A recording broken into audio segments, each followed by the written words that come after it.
마가복음 6장 4절입니다. 개혁성경이에요.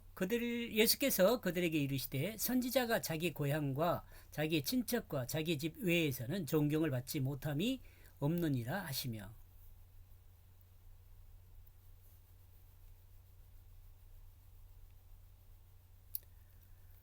그리하여 예수님은 그들에게 말씀하고 있다. 예수님께서 말씀하시는 대상은 제자들과 고향 사람들을 포함한다고 볼 수 있습니다. 그러나 다른 한편으로는 제자들을 교육하는 차원에서 생각하면 제자들에게 국한하여 말하고 있다고도 볼 수 있죠. 특정적으로 어떤 대상을 특별히 지칭하고 있지 않기에 고향 사람들과 예수님의 제자들을 모두를 지칭하고 한다고 해도 큰 무리는 없다고 봅니다. 이 말은 고향 사람들이 과거 예수님에 대해 한 기억을 말한 것에 대한 예수님의 말씀입니다. 다시 말해요. 이 말은 고향 사람들이 과거 예수에 대해 한 기억을 말한 것에 대한 예수님의 말입니다. 그렇다면 예수님은 자신을 어떻게 말하고 있는 것인가? 왜냐하면 선지자가 있지 않다.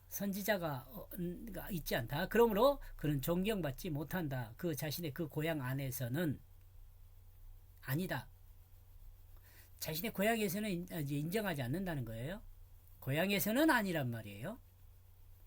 앞에서 설명한 바와 같이 예수님에 대한 고향 사람들의 인식은 전혀 새롭지 않습니다. 과거의 그 목수이며 마리아의 아들이며 그 형제이고 그 여동생들의 오라버이다. 이걸로 고정돼 있죠. 고향 사람들에게 전혀 새로운 사람이 아닙니다. 이 말은 고향 사람들은 예수에 대한 이미 다 알고 있다고 말하는 것과 같습니다. 또한 현재의 예수를 인정하지 않고 있다는 거이기도 합니다.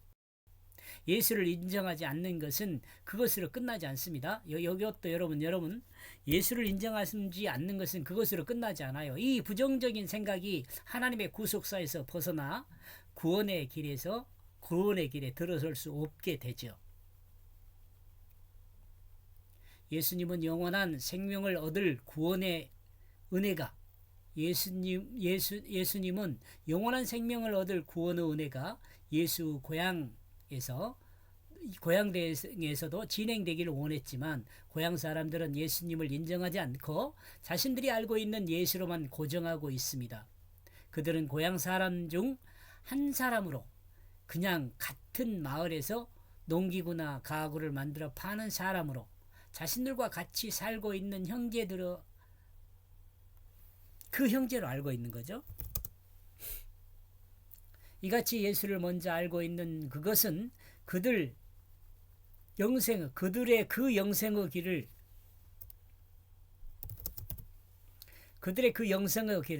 막는 걸림돌이 됩니다. 하나님의 구속사를 인정하지 못하게 됩니다.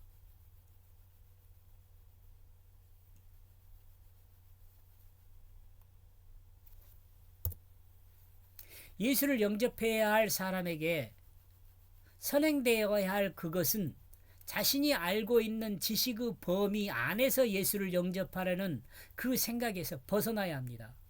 너무도 당연한 이야기이지만 하나님의 구속사는 사람의 이해의 범위에 들지 않습니다. 그러므로 하나님의 구속사를 우리는 은혜라고 말을 합니다.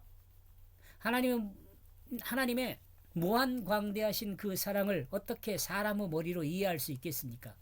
그러므로 하나님 사랑의 그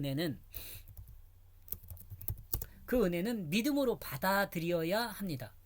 그러면 하나님 그 사랑의 은혜가 무엇인지 알게 됩니다. 그리고 그 자신의 혈족들 안에서, 그리고 그 자신의 집 안에서. 그러므로 예수를 새롭게 이해하려는 생각이 없이 고향 사람들에게 예수님은 말씀하셨습니다. 이들의 처시는 예수님에 관한 그런 것이 아니었고 옛날에도 그러했다는 그것을 말하고 있습니다. 선지자들에게요. 유대인들이요. 이렇게 해서 4절 번역한 내용을 종합해서 모아놓은 것이요. 그리하여 그 예수는 그들에게 말씀하고 있다. 왜냐하면 선지자가 있지 않다. 그러므로 그 받지 못한다. 그 자신의 그 고향 안에서는 아니다. 그리고 그 자신의 혈족들 안에서, 그러니까 고향 안에서도 아니지만 혈족들 안에서도 아니고 그 집 안에서도 아니라는 거예요. 이해하죠? 선지자는 고향에서 존경을 받지 못한다. 그 혈족에게 그 자신의 집 안에서. 여기까지 보겠습니다. 고맙습니다.